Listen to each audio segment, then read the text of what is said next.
I took my first injection, okay, semaglutide, and about 24 hours later, it was like, I don't want to overstate this, but it was like the doors of heaven opened up because I was going through my day and I had made a sandwich. And this was like we had some leftover like ribeye steaks or something like that. So I had made like that ribeye sandwich. And every other day of the preceding 1,000 days, I would have stood there with that sandwich and just like battled with myself. How much of this am I going to eat? When am I going to stop? How many calories are in this? Next level, we're reaching for the sky. Next level. Hey, what's up, guys? Welcome to Next Level Thinkers, a charting new Horizons of Brilliance podcast. A lot of people have heard the same advice: eat better, get plenty of sleep, be disciplined, and stay consistent. And for some people, that works. But for a lot of people, it doesn't. They're putting in the effort, they're trying to follow the structure, they're doing what they've been told should make the difference, and still something feels off. After a while, they stop wondering whether they're doing enough and start wondering what you're missing. Dr. Ian Ellis knows that experience firsthand. He's a board-certified emergency physician and the founder and lead physician of VAO Fit. At the center of his work is a closer look at appetite, energy, and metabolic health, and what's actually happening to the body when someone feels stuck, even after they've done what they've been told should be enough. That's why this conversation belongs on Next Level Thinkers, a Charting New Horizons of Brilliance podcast. This show is built for conversations that move past the surface and into deeper forces, shaping the way people think, live, and respond. Dr. Ellis is part of that challenging conversation, is part of a challenging conversation in health, one that reaches into performance, precision, GLP-1 therapies, peptides, and the judgment it takes to use those tools with real care. Dr. Ellis, it's a pleasure to have you on the podcast, my friend. Um, it's when I was reading this, when I was reading the cold opening, what thoughts went through your mind? So, what came to mind to me is my early and midlife experience of really experiencing for myself exactly what you described, which is okay, we were all sold this bill of goods that if you have enough willpower and you do the right things, you exercise, you eat right, you sleep right, all those things that you mentioned, that things will work out and you'll be in great shape and you'll be healthy, you'll be happy, and you'll be functional throughout your life. And that's actually just not true, statistically speaking, for most people. I mean, if you look at the country, 75% of people are overweight or obese. And most people are struggling with some health condition or another. And here's the key: it's not for lack of trying. Like, there aren't a lot of people out there. There's some, but not many, that have just like given up and say, this is just the way it's going to be. I feel like I mean, statistically, 50% of the country's on a diet at any given time. Mm, Everyone's trying, and most people are failing. yeah. Okay. So it's not necessarily effort. There has to be something under the surface. And that's kind of where my story started. I was a teenager, 14 years old. My family, most of my family struggles with overweight and obesity. And we're on that same hopeless treadmill of always trying, never losing. Uh, but again, not for lack of effort, for lack of result. Mm, Okay. And I remember, I mean, I had a mirror moment when I was 14 years old. I was looking at my teenage body mm, and just saying, you know what? I'm not going to lose this battle. I'm going to win. I'm going to figure out how to be healthy, stay healthy. I'm going to have enough willpower to actually get across the finish line, as opposed to all the people that I had seen in my life, right? Not really having specific knowledge of what that looked like.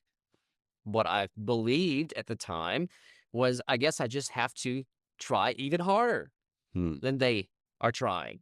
Okay. That's the problem, is they don't have enough willpower. They don't have enough effort. They don't have enough education. And so I started on that health journey for myself to figure out and see if I could solve that problem and avoid ending up in the same place. Well, here's the punchline of that. Externally, you fast forward 10 years, 15 years. Hmm. I was a competitive athlete, a competitive dancer, an athletic training major, working full time as a personal trainer, giving nutrition advice to people, doing all those things that I had set out to do. And on the outside, looking like I had achieved success, age 10% body fat, finely tuned athlete, everything looking and feeling good. On the inside, that was the furthest possible thing from the truth. Mm. Because how was I actually achieving that success?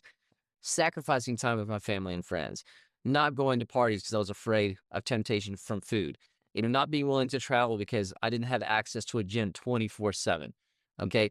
Counting every calories. There were periods of time where I was literally measuring out, you know, 80 calories on the hour, every hour.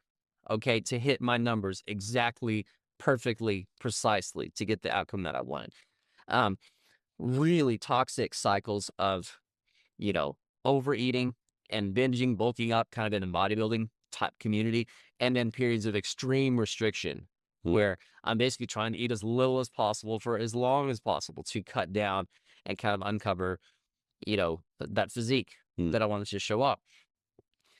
An anecdote I share frequently is, there was a Thanksgiving day. This was one of the lower points for me, actually, where I knew that I was going to overeat on Thanksgiving because, everyone does. Appetite's a thing. It's really hard to say no. But you try to plan ahead. You try to not eat the day in advance. You try to make some room, okay, so that you end up not kind of going over your daily allowance and, you know, not have to make up for the next day, okay? So I got Thanksgiving. Of course, I'm starving. And you start eating. You have a little bit more. You have a little bit more. Maybe you already have a little bit more than you planned. So then you start to feel bad, frustrated. I'm already not kind of sticking to the plan. Mm. We've all had that experience where the wheels mentally kind of fall off. You go, oh, like, screw it. You know, it's Thanksgiving. I'm just going to you know, let it fly for a day and I'll make up for it tomorrow. Mm. Okay. So I go and I, dutifully, as I'm overeating way past the point of satiety, I'm still counting and logging and weighing and measuring every calorie. Okay. Well, by the end of Thanksgiving dinner, I was 2,600 over for the day. Wow. Okay. A whole extra day on top. And of course, that a lot of people do that on Thanksgiving, but I had that number in front of me, right? 2,600 calories. Well, what am I going to do to get rid of this? Okay. What I did is I went out the next morning and I ran a marathon, 26 miles. Wow. Okay. Not because I had planned to run a marathon, not because I had a life goal of running a marathon. I'd never run a marathon prior to that. That was just how many miles it took Mm. to get those calories back. Okay. Mm. Well, I couldn't walk for like a week. 'Cause I ran it untrained. Okay. And I ran it on a treadmill by myself. Okay. This wasn't even like a community experience. This was just, I got to deal with these calories that I took in. Mm. Okay. And have no other way of dealing with. So I share that to illustrate that's not normal. And that's not the ideal at all. Externally, had it all together. Internally, a hot mess, diagnosable eating disorder, extreme cycles of excess and restriction, waking up at 3 in the morning, cleaning out the fridge, you know, and then running on the treadmill 3 hours the next day, trying not to eat for extended periods of time to make up for it. So just this really imbalanced, really unhealthy place that really wasn't winning, right? Externally, yeah, I won the battle. Mm. I'm in great shape. I look good. I'm at an ideal body fat percentage. But I was sacrificing everything to get to that point. Okay. Yeah. And, when you are single and you're on your own and you can be in the gym 8 hours a day and your job is to be a personal trainer and work out and give nutrition advice for a living, you can pretend that you've made it. Mm. Okay. The punchline from my story, I don't know I'm being a little long-winded here, No, go ahead. is then I went to med school and then I went to residency and I got married and I had a kid and I was confronted with real responsibilities. Mm. the hours in the day that I had to compensate for my excessive appetite and for the bad habits and the toxic cycles I was in was removed. I didn't have the capacity anymore to overexercise, to be in control of every calorie. I'm working a 36-hour call at the hospital, and you're eating the hospital food and what's on the nurse's station, which isn't great food most times, and not being able to go home and exercise. What happened? The wheels totally fell off. Mm. Okay, you fast forward, you know, to the end of my training experience, and I had become what I most feared. I gained 60 pounds. I was 40+% body fat. I was snoring like a freight train, and I'm getting winded, running to, code calls in the hospital. Hmm. And so I exited my training experience in, really, in my experience, certainly compared to what I had been, a desperate physical situation, but realizing like, oh, I get it now. It's not so easy. It's not just put in the time, put in the willpower, put in the energy, try harder, because there's other things in life Hmm. that are really important. And that once you have a family and kids and a career and other things that are important to you, you can't just overcompensate. You have to find a way to actually find balance. Yeah. Okay. Now, what does balance look like? This is the way I always describe it. It's like 75% of the country is overweight or obese, but most of them, at least many of them, are at least getting some enjoyment out of life. Okay. Yeah. The other 20, 25% aren't overweight or obese, but a huge percentage of those are making fitness and the pursuit of fitness the focus of their entire life. Hmm. Like every minute of every day revolves around that pursuit. And how many things are, and I put myself in that previous category, right? How many things are you sacrificing and leaving on the table in order to gain that fit, healthy outcome? Okay. So my passion when I graduated from residency was starting to, investigate, is it possible to actually be somewhere in the middle? To be healthy, to be functional, to be fit, and also to have balance, to enjoy your food, to enjoy your life, to enjoy your relationships. And turns out, I think it is possible. And we'll get into that Yeah. as far as my own personal answers for that. But suffice to say, it's extraordinarily difficult for most people. Yeah. Yeah. Wow. That's like you're in this your introduction about your journey, like right off the bat. It's like how many people, I mean, just I was just as you were going through it, first of all, I was related to everything. I was in the dance industry for a while. I was a personal trainer, for almost every gym when I was in college, and I know, you have the tools there, right? And we were a little younger then, but I think a lot of individuals who go through that too. I just had a conversation with somebody the other day where he likes to run, he likes to lift, he likes to do everything. He's getting ready to get married, and she has two kids, and and he thinks that his lifestyle is gonna be very much the same as he was single, and I said, man, you have to figure it out. You guys gonna have to negotiate, sit down, and get that plan in place because if you want to sustain this, you're gonna have to be more practical about it. So I love the fact that and one of the things I was thinking I was going to ask you is like, how much of that was the power of premeditation and everything that you were doing? Like, everything you were like, hey, the next meal, the next, and the next lift, the next calorie I eat. How did that play? Well, if I'm understanding your question correctly, you know, I was thinking about what I was going to eat, how I was going to eat it, how I was going to exercise, and what that day's plan for maintaining my physique was going to be almost every minute of the day. Wow. And that's not really an exaggeration. It's like I planned every activity around that. I planned every meal around that. I planned every experience around that. It's always making the plan of like, how am I going to navigate today and not, stray too far from that, ideal Yeah. that I'm chasing from. And when you're in it, you start to think that it's a good thing. It's like, look how well I'm doing. Look how focused I am. Look how dialed in I am. Okay. But once you've, exited that mentality and arrived at a place of a little more balance, and I like to think that I'm a lot more balanced now. Yeah. You look back and go, man, what a waste of time, of focus, of mental energy that should have been put in other places that are more productive than just weighing, things to the ground. And then eating twice as much as you weighed and then trying to make up for it later, because it was always a losing battle. Yeah. I, Yeah. Yeah. and we'll talk about that more, Yeah. but it was absolutely all encompassing. Yeah. Being kind of a part of the bodybuilding community for a while, it's like you become so neurotically focused. Yeah. I mean, I remember I had Michelangelo's David, like the statue. I had his wrist to neck to chest to waist to quad to calf ratio, taped to my wall in college.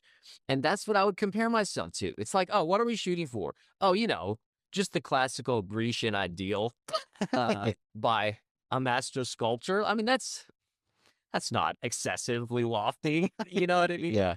But that was what I was shooting for. Hmm. And, turns out it's really difficult to achieve that degree of perfection. And I wouldn't even describe it as perfection because now I would say that that shouldn't be the goal. Hmm. Okay, we'll talk about that. Yeah. Yeah. Um, but you know, it's not easy. Yeah, yeah.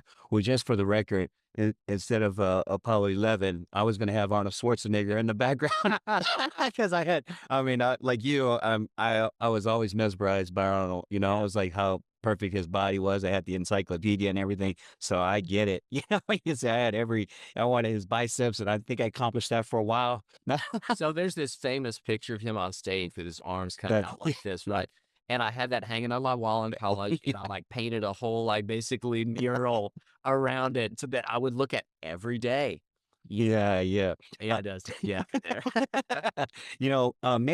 Many use the word appetite, and people hear that in different ways, right?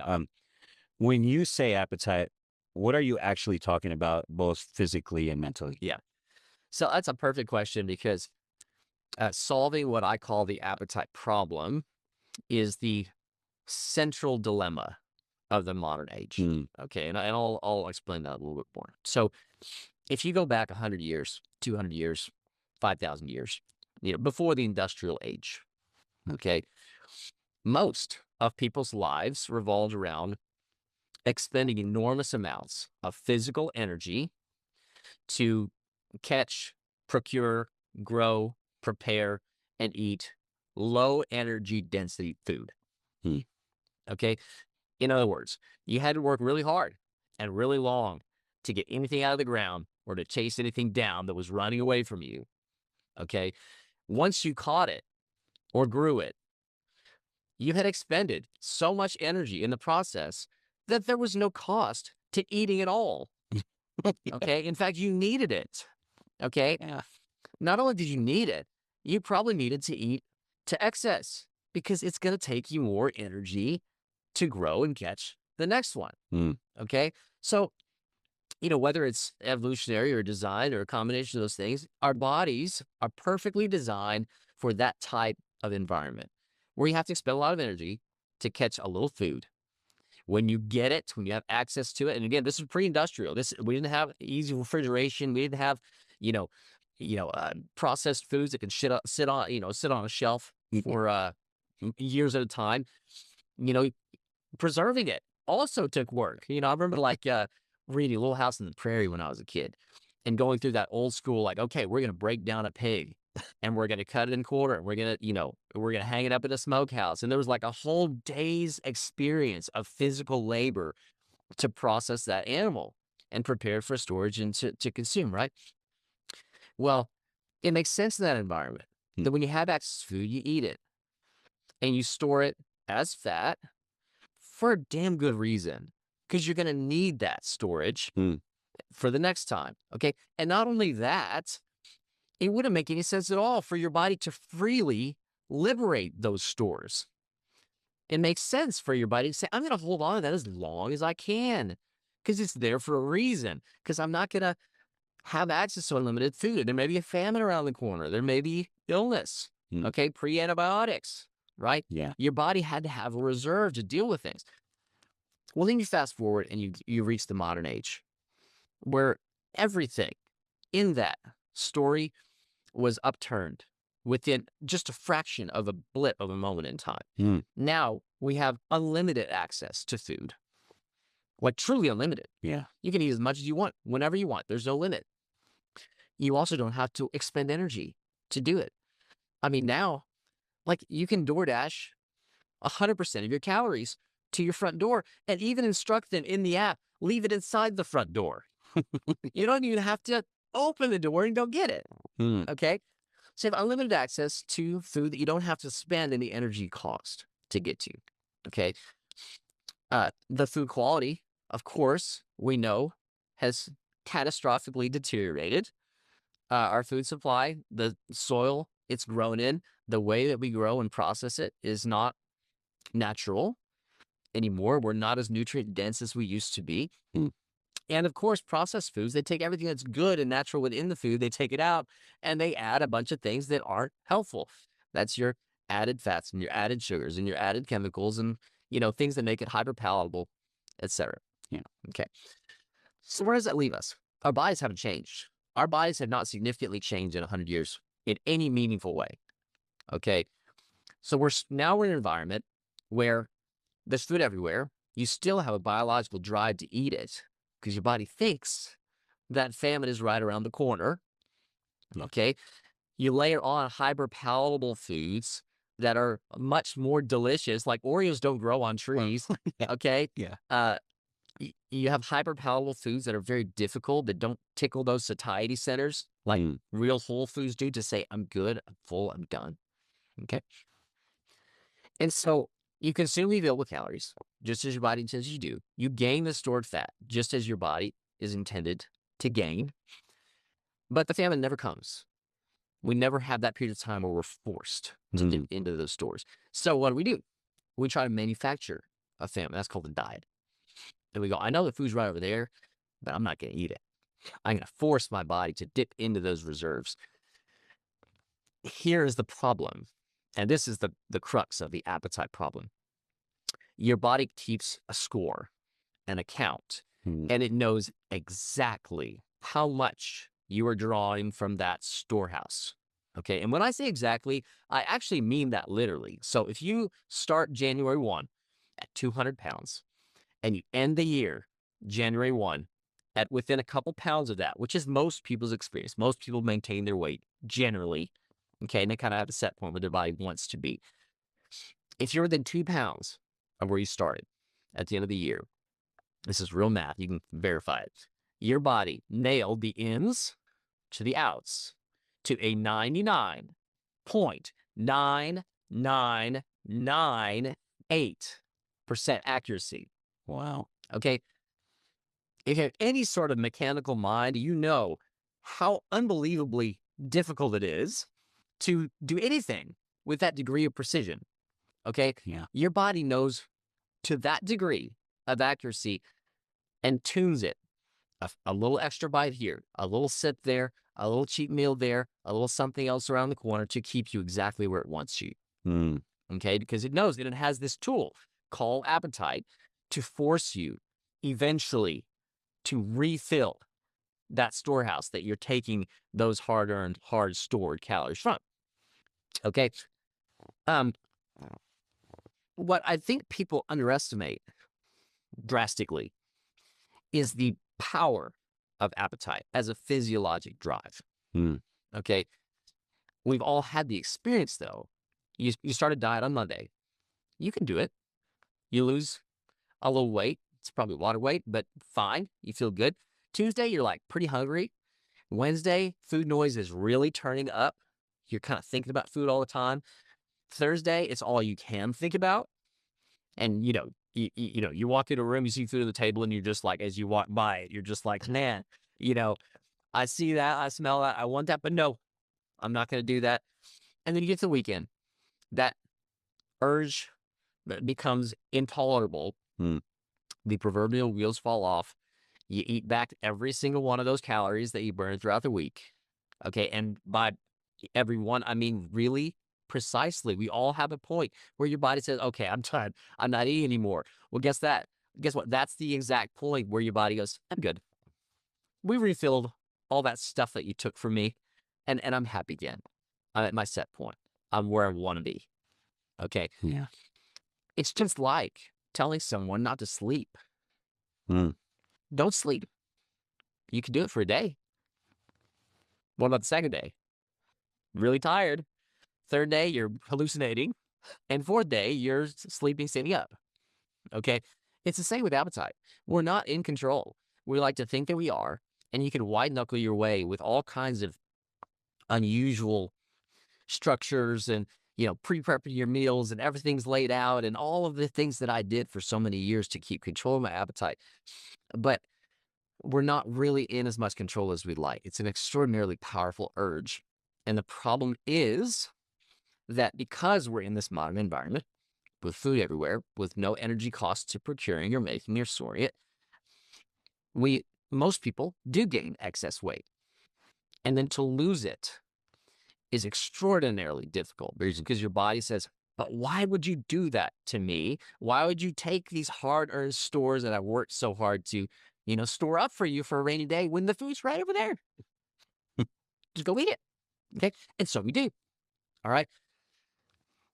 Anyone can be in shape if they move to a deserted island where there's no food available and you have to cook and grow and procure your own food. And all you have access to is a meal prep kitchen and a gym.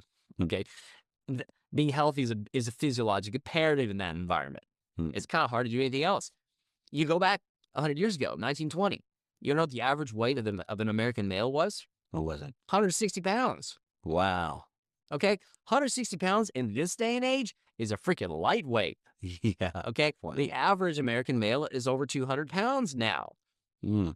Well, that's a 40-pound delta in 100 years of a collective, accumulation of those extra calories that none of us ever have to really spend. But back then, 100 years ago, everyone was healthy because there was no other option. Diabetes didn't exist as a medical condition 100 years ago. We're talking about type 2 diabetes. Type 1 diabetes was rare, but type 2 diabetes really wasn't a thing, nor was CHF, nor was, excessive amounts of hypertension and stroke and all the downstream effects from obesity, right? All of that stems from the appetite problem. When we need to be in deficit over time, can we do it? Can we sustain it? And can we gain mastery over that very powerful physiologic drive when we're not in an environment where we have to? Okay. Yeah. Well, turns out most people can't. 75% overweight or obese. The people that can, they sacrifice everything to do it. So what is the answer? Well, we'll get to that in a minute. But that's the problem. When I say appetite, it's a physiologic drive that your body is telling you, I want to be here. There's a set point. Don't make me bend from that tolerance. Okay. And as much as we like to think that we're in control of our physiology, we're really not. Your body has an amount of muscle mass that it wants to maintain. It has an amount of fat mass that it wants to maintain based on your current state, environment, etc. And to deviate from that is extraordinarily difficult. Yeah. It's as hard as telling someone, just don't sleep for a month. Wow, that's crazy. Everybody goes, I'm not going to let you do that. That's so crazy, man. I like the way you broke that down because it's just like, man, I want to go back and listen to this particular question over and over and over again. I think everyone should go back and really examine what the heart of what you were saying is, because that was why that question was there. It's like, dude, I want to get this answer because I think that's part of it, and I'm so great. That soundbite's that's awesome, man. And I think when you look at it, it's like you almost have to pull a psyops on your own, or just accept what your disposition is at some point. Do you agree with that? Like you have a predisposition, then you kind of have to. Well, the thing is, we have predispositions based on genetics. Yeah. And we have an environment that makes that, happen or not happen. Okay. Yeah. The problem is our current environment is not conducive to healthy lifestyle, to maintenance of a healthy, strong physique. Okay. If you just live life in the modern world, you're not going to be healthy. Okay. Our structures in our society, our culture, our systems, our food supply, uh, all of those things, all of that stream is pushing you downstream to poor health. Hmm. Okay. Wow. So you have to find a way to swim upstream. But that's what I just said. Like swimming upstream in a physiologic sense is extraordinarily difficult. Yeah. Okay. So that's the problem we have to solve. And up to this point, it's been intractable. You look at since the 1970s, the obesity rates had climbed just without even a deviation from the rise for 40 straight years. And again, not for lack of trying. Yeah. It's like something changed in our environment that we as human bodies were not capable of dealing with. And we have been desperately trying to find a solution for that, ever since. Yeah. That's crazy, man. Um, okay. During your medical training, when the demands of life were stacking up, Mm. what changed in your own health that made you look at this differently? Well, I already answered that. Yeah. Yeah. You did. Yeah. Yeah. But, I think that's the take home, just to circle back to that, Yeah. was that it's not enough to just try harder. It's not enough to just set up enough rules and systems and, prep this and do that. You have to find a way to deal with the underlying physiologic dilemma Hmm. of appetite in order to make lasting change. You can push back against that and succeed for a while. You can white knuckle your way to health. I did that for a long time. But the minute you take your eye off the ball, it all falls apart Hmm. because you just get washed downstream. The minute you stop swimming upstream, you don't stay where you're at. You end up downstream and over a waterfall and dashed on some rocks.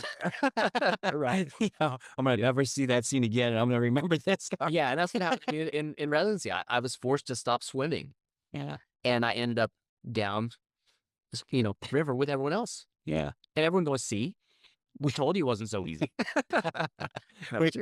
Which which brings us to this. I think this is a good point to start talking about.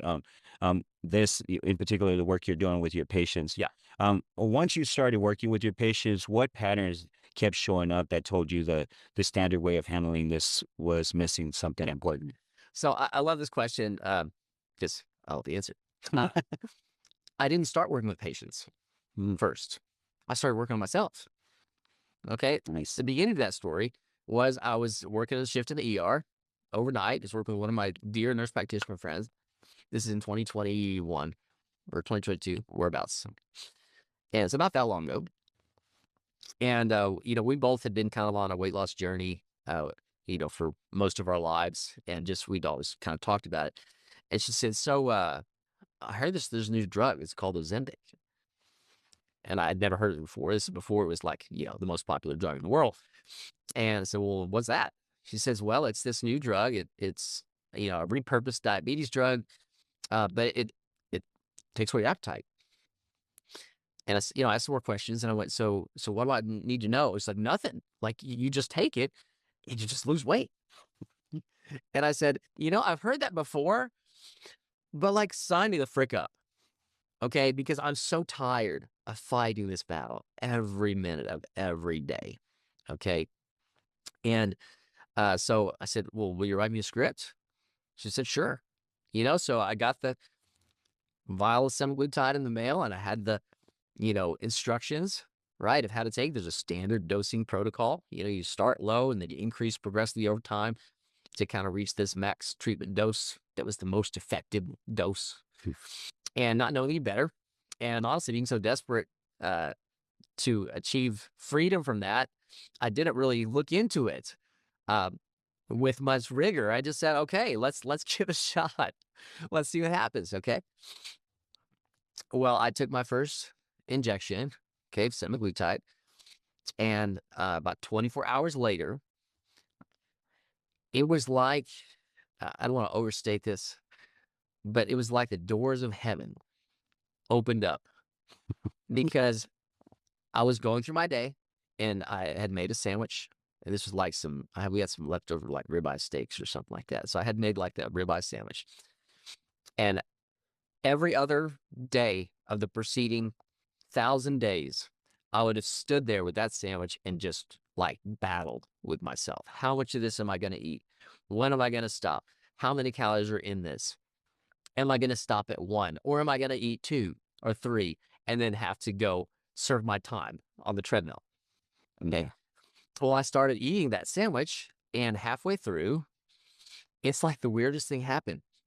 I just didn't want to eat it anymore. Like, it tasted good. It was delicious. But I just kind of put it away. And I put it back in the fridge. And as I walked away from the fridge, I went, what the hell is that? Is this what it's like to actually feel full and satisfied when I haven't eaten to, excess? Okay. And that, continued throughout the course of that week. Just the food noise turned down. I wasn't thinking about it all the time. I could just kind of eat whatever I had prepared, push it away when I felt full, and go on with my day. And the whole time I'm almost like outside myself going, I've literally never experienced this ever since the beginning of that journey where I started, on these vicious cycles. I had lost the ability to just respond to body's cues appropriately and say, you had enough. Stop eating. Move on. Do something else. Okay. Well, week 2, I took another dose, same dose. And I felt similar the next day, although I had just the little tiniest hint of almost like food started to look aversive. Like I didn't really want to eat it all. And I'm like, well, I know I need to eat something, So you have a few bites here and there, and then but you get this sensation of like, I really need to stop. Like my body's not really into this right now. Next week, same dose, really developed a really strong food aversion where I really had to struggle to eat, and I was feeling sick. So when I did eat, like I had some side effects. Week 4, a little bit worse. And then week 5, on the recipe from the doc, it's the standard protocol, is you double your dose. Okay. Well, I did that, and I got super sick. And so nausea, vomiting, diarrhea, couldn't eat at all. And I had 3 or 4 days where you're just like, just like you had the world's worst stomach bug. Believe it or not, in hindsight, so dumb and ignorant. But I thought it was a stomach bug because nobody had really taken the time to explain to me the side effect profile of these drugs. Okay. Well, 3 or 4 days later, that kind of wears off, and you go, oh man, okay, whew, that was hard. And you take your next dose the next week, and I got the same stomach bug after that. And, eventually a few weeks in, I started to put 2 together. Okay, this is the medicine. I'm experiencing side effects here. But, you're still following the recipe, and you're still escalating your doses. Well, I never really felt good after that. And at the end of 3 months, I had lost about 30 pounds. Solid. Okay, great outcome. Certainly didn't have to try. If anything, it was a struggle to eat. There were long periods of time where I wasn't eating much at all. I got to the end of it, and I got on a body scan, and I got a body composition scan because I had reached my goal weight that I had been chasing for quite a long time at that point. Yeah. I was absolutely horrified because of that 30 pounds, about 20 of it was lean mass, and about 10 of it was fat. And my body fat percentage, which is this like gauge of health, right, had almost not changed. Oh, wow. Okay. I lost 30 pounds. I solved the appetite problem, and then like defeat from the jaws of victory, right? You look at it, you go, oh crap, like now I'm skinny fat. Like I'd lost a ton of muscle. I was weaker. I wasn't as functional. My lifts in the gym had gone down, and my body fat percentage wasn't really different. And I went, okay, well, like that's not okay. Right? Yeah. Like you solved one problem, the appetite problem, and I created a host of other problems with GI side effects and muscle loss and, all the other things. And that left me really in a tough place because I was like, I'm not willing to go back to what I did before and just gut it out because that just wasn't okay anymore. I was hurting my family, I was hurting my people around me. I was, just again in that toxic obsessive cycle. Yeah. But also, this outcome is not acceptable. Well, at the same time, I'm working full time in the ER. And I'm seeing all these people that are coming into the same situation I was in, nausea, vomiting, diarrhea, all related to taking these GLP-1 medicines. Some of them having to be hospitalized, some of them, having to really have, difficulties from it. And I would ask them, so like, well, what's your dose? And they would tell me, and I said, well, did they just increase your dose or whatnot? And sometimes the answer would be yes. Sometimes the answer would be no. But invariably, they're taking the standard prescribed protocol. Okay. Well, I started to like I call it putting my doctor brain back in because I was so all in on like the promise of these medicines that I hadn't taken a lot of time to think about what I was taking, how it was actually affecting me, how these drugs actually work. And it's like I put my doctor brain back in and I said, I gotta go back to first principles here, understand what these drugs are, how do they work, what is explaining this experience, and is there a better way? Okay, is there a way to maximize the appetite suppression, or I wouldn't even say maximize, optimize the appetite suppression, kind of right size my appetite and avoid side effects, avoid muscle loss, avoid food aversion, not being able to eat. And I became a little bit obsessed with that question because I could see that these could be the answer to this global catastrophe of obesity and overweight. But the outcome I experienced in my first go around was not the end goal.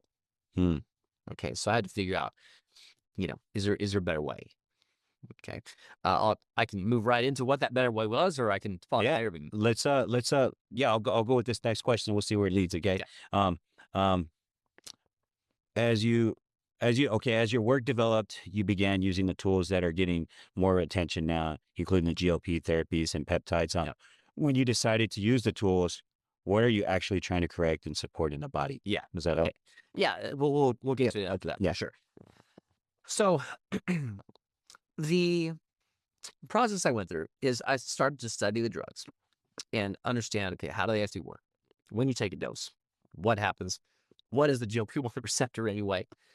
How these medicines function in your body, and try to start to put together the pieces, compare it to my lived experience. Okay, because I remember that first week when it's like, this is how I want life to be every day. And I started to try to figure out, but why was week 2 not quite so great? Why week 3 did I feel quite a bit worse?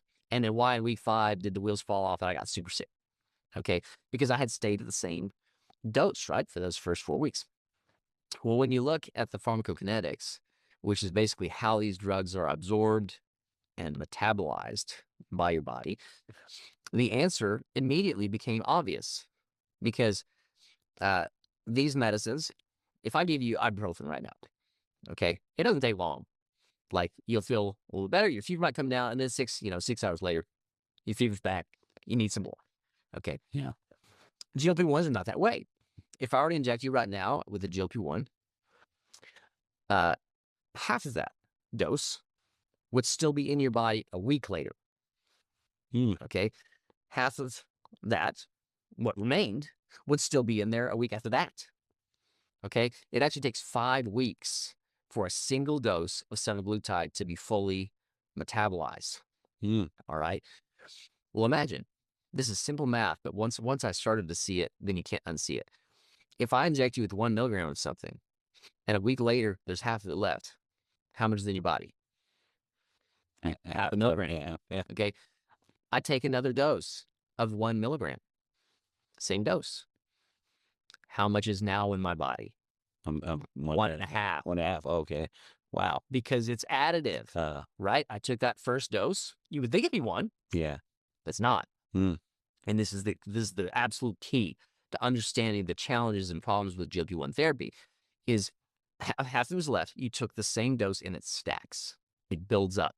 So now you're a 50% greater drug exposure than you were in your first week, even though your dose stayed the same. Okay.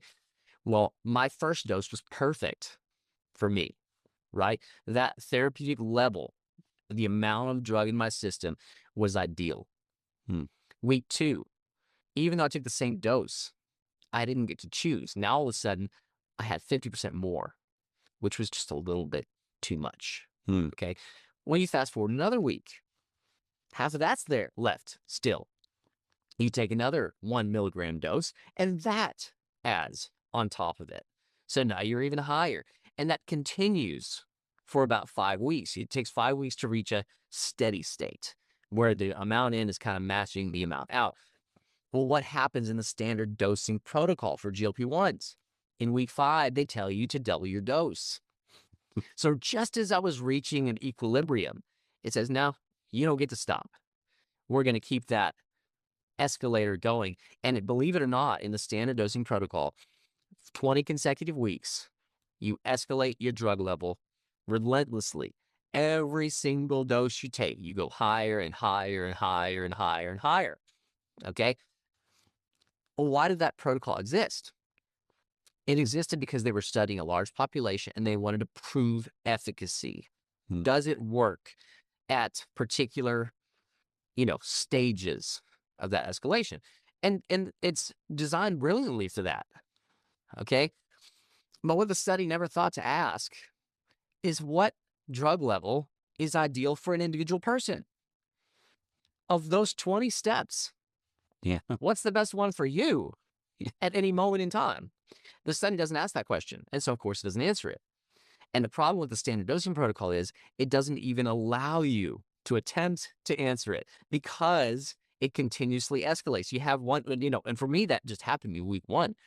For some people, maybe it's week 3. And they go, oh, this feels great. This is perfect. Can we stay here? No. Next week, you get more. And all of a sudden, you're overbaked and you have side effects and you have food aversion, all those kind of things. The challenge being, if you push your body higher and higher and higher, your body tries to catch up and it adapts to those higher doses and it adapts to those higher doses. So eventually, once you get to the max dose, okay, you can get stuck. You can plateau. You have nowhere else to go because you've forced your body to adapt to those high doses over time. Okay. To put a pin in this, okay, if there's an idea, this is kind of like, this was my working hypothesis when I was figuring this out. If there's a drug level, not a dose, but a level that works best for me, that makes me feel like I'm in that sweet spot. Okay. Yeah. Where your appetite is controlled, you still have energy, you can eat, but you can put that half of the sandwich away. Okay. If that level exists for an individual, can I figure out what that is? Can you identify it? Can I know that number? What is the drug level that works best for me? Okay. Because the standard dosing protocol doesn't give you the tools to know that answer. Okay. So can you calculate that? That's number 1. Yeah. Assume that you can. And it turns out you can. What is the dose I need to take at any given moment to get back there? Simple as that. I identified my ideal level. How much do I need to take to get me there instead of overshooting, building up, changing over time? How do I find that stable experience where I just feel good every day? Right? Well, it turns out you can do that. It just involves a lot of math.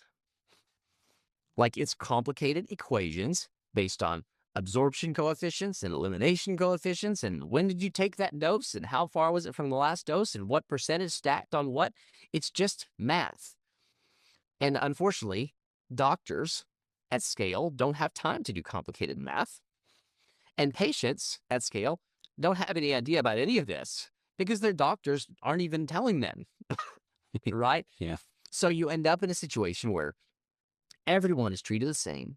Everyone is prescribed the same standard dosing escalation ladder. Patients think they're taking the same dose when they're actually experiencing different drug levels with every dose. And doctors don't have an ability or a cookbook to do anything different. Okay, so what does that do? It results in a population of millions of people. And there's, I think, 100 million people plus on GLP-1s right now in the world. Wow. Millions of people who are being systematically pushed to extremely high drug levels when they may or may not need them at all, with no way to step off the treadmill. Okay. And that's what happened to me. Week 1, felt great. Week 2, I escalated. Unbeknownst to myself, my drug levels were higher. It was a little too strong. And then I never felt good after that. And so what my process was to ask those questions. Can I calculate these levels? Can I calculate the amount of the dose to take to hit that level? And if so, then would my outcome be different? Okay. Well, I regained the weight on purpose because I wasn't satisfied with just being small and weak. Okay. Regained the muscle mass, regained quite a bit of the body fat as well. Just kind of bulked back up. And I'm like, I'm going to try this again. Okay. And rather than just following the standard cookbook, I calculated my drug levels with each dose. Whenever I felt good, I would calculate what is the dose I need to take at whichever interval felt the best. Whenever I got hungry again, or my cravings were too high, food doses turned up, how much do I need to take right now to get back to that particular place? Well, what was the outcome? I lost the same 30 pounds, and I lost almost no muscle this time. Wow. I barely experienced any side effects. I felt great the whole time.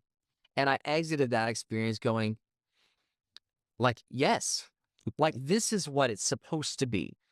Okay. I have control over my appetite. I'm not being controlled by the drug. In other words, the drug is not saying you can't eat right now. Okay. But I had the ability to adjust my own experience, almost like kind of like a dial on a thermostat. It's like, hey, I'd like a little more control. Okay, let me increase that target level a little bit. Oh, maybe I am adapting to the medicine slowly over time. Let me increase slightly. Okay, to kind of chase that sweet spot. Okay. Well, it worked. And I went, oh my gosh, like this could be the answer because it was the same drug. I mean, I want to make sure and put a pin on that. It's the same drug. I just took it differently, and I took it in a way that actually was looking for the right answer and the right level for me and my own body. Okay. Well, then, you go, other people need to be able to do that too. There's millions of people that are suffering, course of treatment with these drugs, right? Yeah. And there's a better way. Well, I mean, call me crazy, but I retired from the ER, or at least wound down that side of my career. I opened my own clinic and started treating patients using this method. Okay. Can we calculate your ideal level? Can we find it? Can we understand what the right doses to take? Can we actually, titrate up that journey with these drugs in a way that is actually individualized to you?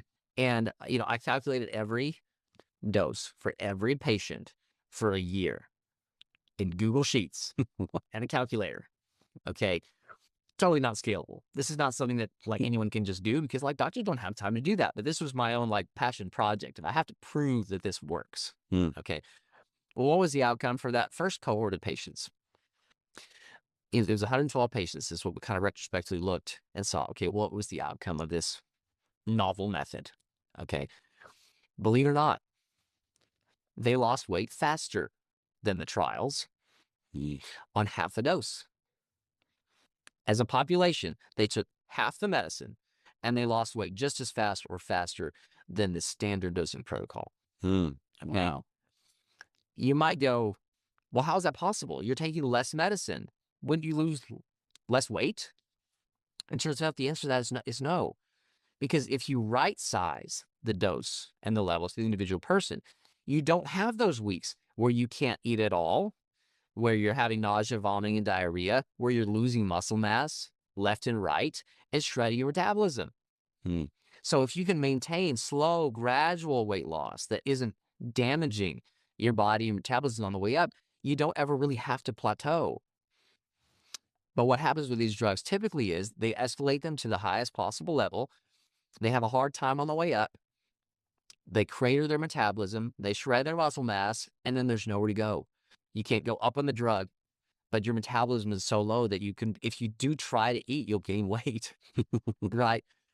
So, we validated now this is retrospective, right? This is not and not for everyone out there. This is not a randomized, double-blinded, controlled trial. This is real world, real people experience. It's observational. So this is just what happened. Um, it worked. Wow. And so then the next phase began. Well, okay, I can't do this with Google Sheets for even hundreds of people. Like doing it for 100 people. Once I hit 100 people in my clinic was all I could handle, and I started to figure out, well, I got to find a way to make this possible for more people. And so that's when I started developing. I hired a tech team, and I started building some technology to do this automatically. And so that's where the My Level app came into the world. We found a way to automate this process where patients can log their doses, they'll automatically calculate their levels, they can select their target level of that available range, they can select their individual best frequency. How often do I want to take a dose to get back to that level, and allow people at scale to individualize their GLP-1 experience. And so that's what we're doing now. And it's been honestly amazing to give people the power to control their appetite in a way that's precise, that's tuned to them and their needs, not tuned to the needs of the New England Journal of Medicine for a population study. Yeah. Right. And, that's where I've spent most of my time the last year. And it's been quite a journey. It's not been easy. I'm almost more of a tech CEO than I am like running a clinic now, because in the world of technology and apps and development is certainly nothing I was trained to do, like learning how to do that as we go. But it's been very successful, and I've been excited to kind of spread the word, let people know that a better path exists to solve the appetite problem without overdoing it, having excessive side effects and issues from GLP-1s, but also solving this intractable appetite problem we've all been struggling with. It's like, kind of finding that balance where you're just in control of your appetite, you're feeling good, and you're able to take all that energy you were applying to solve that problem and put it into the other things that matter, into your family, into your wife, into your kids, into your career, and not have to revolve my life around the pursuit of fitness to stay healthy. And that's the dream I've achieved, is I don't do that anymore. I do have balance. I don't wake up and eat 3,000 calories before breakfast. Okay. I'm able to go through my day and enjoy the experiences that I have, not have the pursuit of that green statue ideal, be at the forefront of my mind all the time, and also be healthy. Like, I'm at an ideal body fat percentage. I'm as strong as I've ever been. I feel like I'm there, not through willpower, not through just white knuckling and trying harder, finding a way to use tools that are now available. Amazingly powerful pharmaceutical tools to basically take that stream, which is pushing so hard to get you downstream. And I'm really stretching more metaphors here. I'm making this episode go along, turning it into a pool where you can hang out in and make decisions and not be at the mercy of things. Right. So anyway, that's a lot of words. Man, that is, honestly, well, I gotta say, I'm so happy we're having this conversation. I think a lot of people, I'll go back to saying this, is that a lot of people need to hear this. We need to hear it in our home. Like, you being here present today is like, oh, my wife's gonna love this podcast, because we have semaglutides in our refrigerator right now that we're working through, and it's so important for us to understand this. So this, like, in a real home right now, you are blessing this home with your wisdom and your experience, and lived experience for that matter too, and clinical, your own in your own practice. So I think that's so important. I want to thank. First I want to say, hey, Lindsay, and as Next Gen Scientific, I got to tell you, thank you. You were right. You were right.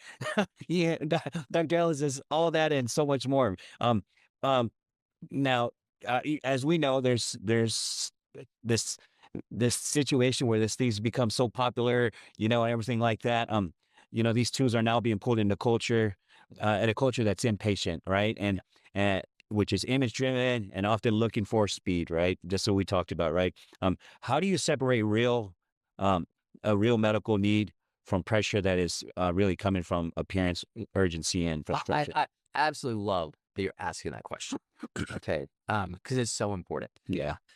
Um, a lot of what I do in my first consultations with patients, kind of what I teach my NPs to do as well, is dive into what is a patient's goal, what are you shooting for, okay, and trying to understand, is that at a line with actual health or is it not? Hmm. Okay, great example of that. A bodybuilder who gets on stage who's 270 pounds at 3% body fat. Okay, externally, we can be convinced that, oh, that's the pinnacle of health, but it's actually a very drastically unhealthy physiologic situation Hmm. for that body. Okay, that heart is having to work really hard to feed 270 pounds of muscle that aren't anywhere near what that body was designed to sustain. Wow. That body has no physiologic reserve for illness or for famine. Okay, there's nothing there to pull from except for hard-earned tissue, be it organ or muscle that you shouldn't dip into when you're in trouble. Okay, Yeah. a lot of those, guys have, terrible sleep apnea. And, because they're not doing a lot of cardio necessarily to sustain that muscle mass, and their cardiovascular system is really out of shape. Well, you know, not to mention cardiomyopathy and everything's from steroid abuse and all the things that you have to do to get to 270 pounds of solid muscle. Okay. You can't do that without aggressive use of anabolic compounds. It just doesn't happen. Okay. So what's the outcome for that group? A lot of them drop dead at 50. Okay. That's not health. That's aesthetics. Okay. That human vision for that physique is really incompatible with physiologic health and a sustainable body you can live in for a long time. Okay. So when I have people that come from that world talk to me, we have the conversation of like, so what are your goals? Do you want to live a long time? Basic stuff like that. Yeah. Do you want to have kids someday? Do you want to, be able to sleep without snoring and, keeping your wife awake? Okay. All those kind of things. Well, of course they say yes to all those things because people have those goals in mind. And then I'm forced to have the conversation like, the pursuit you have right now, the image you have that you're driving yourself towards is not compatible with those goals. Okay. And trying to gently lead people to the conclusion that these aesthetic pursuits that we're chasing towards actually have almost nothing to do with health. Okay. It is culture. It is an aesthetic. Having, a six pack and veins everywhere all the time has nothing to do with health. It's a pursuit of an image or a picture in a magazine that doesn't have anything to do with whether you're healthy or not. What's interesting That's is, this has been studied. Okay. They, anyone who's a gym bro knows we develop our bodies in the bodybuilding community for ourselves and other gym bros. yeah. Okay. Because girls see that physique and they go, ew, gross. Okay. Like that, I'm not into that. That's weird. Like that's way over the top. Well, they've studied like, women and what they find attractive on a population basis. Okay. Based on like basically standardized body fat percentages. Okay. They've studied this over and over. The answer is always 15%. 15% is the most attractive to the opposite sex body fat percentage. Well, what does 15% look like? You have a suggestion of some abs, but you're not ripped. Okay. You're not carrying a lot of excess weight that your body has to work extra hard to carry around. That's enough reserve to be really strong and really functional, but not so much reserve that your body has to do extra work to carry it around. Okay. So it's the ideal balance between function, strength, reserve, ability to do work, maintaining adequate hormone levels. Because when you're at 6% body fat, it is really hard to keep your testosterone up. Okay. You have a sex drive, you have energy. Okay. All those things are possible in that, ideal range. Well, isn't it ironic that that's also what women find attractive? It's not ironic at all. It's by design. Okay. Because again, evolutionary or by design, women know this is someone who's healthy. It's someone I want to have kids with. It's someone who can provide for me. It's someone who is going to be functional when I need him to be a protector. Okay. To not be able to run after, X, Y, and Z because they're too heavy and get winded. Okay. That's what health looks like. It doesn't look like being 6% body fat. It doesn't look like being 25% body fat either. This is male percentage we're talking about. It's being somewhere in the middle. Balance. Not too little, not too much. Okay. Unfortunately, in our culture, we've lost sight that that is the goal. Okay. People get to that point and they go, oh, but I want to be ripped. Okay. Well, why? You're not improving your health outcomes. You're not improving your function outcomes. In fact, you're getting weaker and you're feeling worse. If you ever talk to a bodybuilder the day before a show, they look and feel like absolute garbage. Okay. Yeah. Nobody wants to live like that all the time. Yeah. But they get there for a day, and what do? They bounce right back up. No one lives there all the time. But the point of all of this is, actually, don't even know what the point is. What are we talking about here? We're talking about, Oh, the image and yeah. So I try and fail sometimes, but I try over time to move people away from the pursuit of aesthetics towards the pursuit of health. Because health is aesthetic, but aesthetics isn't necessarily healthy. Okay. Yeah. Start with health. Find a place where you're optimal in your daily function and your experience. And guess what? You're going to look freaking great. And if that's not enough for you, then that's a brain problem. Yeah. That's where your vision of what you should be has become perverted by culture, by what's around you. I see it all the time. Like people that have a normal, healthy body sense, they end up in a bodybuilding crowd or they end up leading a certain crew and they start to change over time of what they sense as the goal, the ideal, what's normal. And before you know it, they're hopping on anabolic steroids and they're doing all these things that are very dangerous because they now have internalized that this is the goal. Well, it's not. Yeah. Well, I think you let a lot of men off the hook at 5% body fat or 7% body fat or whatever other and women for that matter. Is to be kind to yourself. I was wondering if you had a chance. This is a side question. I was recently watching Jelly Roll on the Joe Rogan experience. Yeah. Were you able to listen to his podcast about being on GLP-1 or Ozempic? Did you get a chance to listen to that? No, I did not. Oh, you didn't? Okay. He was talking. This was something that he had referenced. He said, we overestimate 90 days, and we overestimate what we can do in 90 days, and we underestimate what we could do in a year. Yeah. And it was referencing this health in health with his health. What are your thoughts on that? So a big thing with these drugs is, like most of what I do, is making sure they're not too strong, making sure you don't lose weight too fast. Okay, because you can turn that up to 11 and never eat again. But that's possible now. Yeah. It's possible to like literally, overuse these drugs to the point where you don't have any desire to eat, and you honestly feel better when you don't, because if you do, you get sick. Okay. Well, that results in very rapid weight loss. But as I demonstrated with my own personal story, it's not the kind of weight you want to lose. Yeah. Okay. So I spent a lot of energy with my patient population saying, look, a pound for women a week, 2 pounds a week for men on average. Of course, there's exceptions. That's all you get. Okay. Anything above that, you eat into tissue you don't want to lose. And I do help people do the math. It's say, I know a pound a week doesn't sound like a lot, but there's 50 weeks in a year.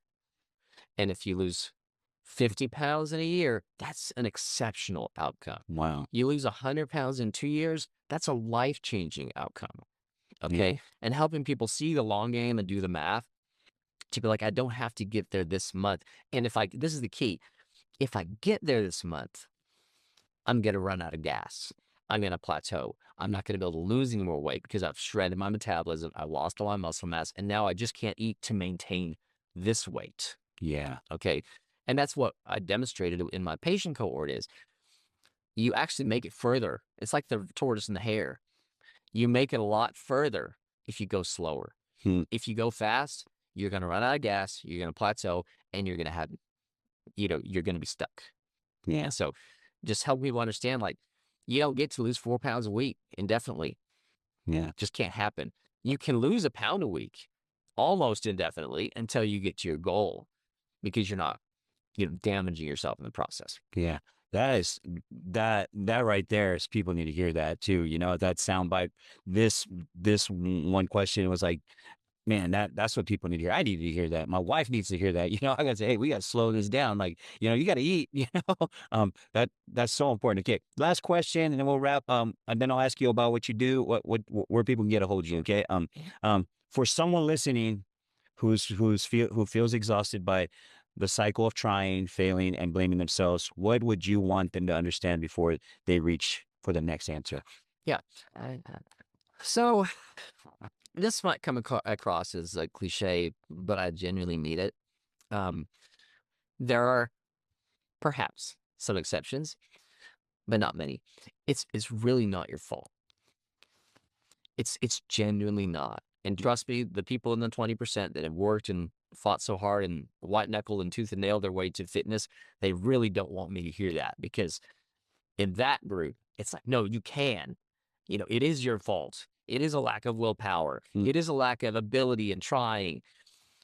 But what I would say to that is, but for many people, they try and do everything they can, and they just can't succeed. Why? Because of the environment we're in, because all of that, the power of that stream that's washing them downstream, that is so difficult to swim against. And just understanding how powerful these physiologic set points are and how difficult it is to bend yourself from that curve. Again, 99.9998% tolerance in a biological system, it just simply won't allow you to be 50,000 calories off by the end of the year to lose weight without it pushing back really hard. Okay, so letting people know it's not really your fault. Like, and if it's your fault, then it's everyone's fault, because we're all in the same situation. We're all fighting this battle. Most of us are losing. Okay. Then you go to the next step, which is, well, how do we fix it? Okay. The answer to that is part structure, part habits, but also part good medicine. Okay. Fixing your appetite, which has been deranged over time with chronic excess of calories. Okay. I mean, we're talking deranged in a true medical sense, like your leptin sensitivity is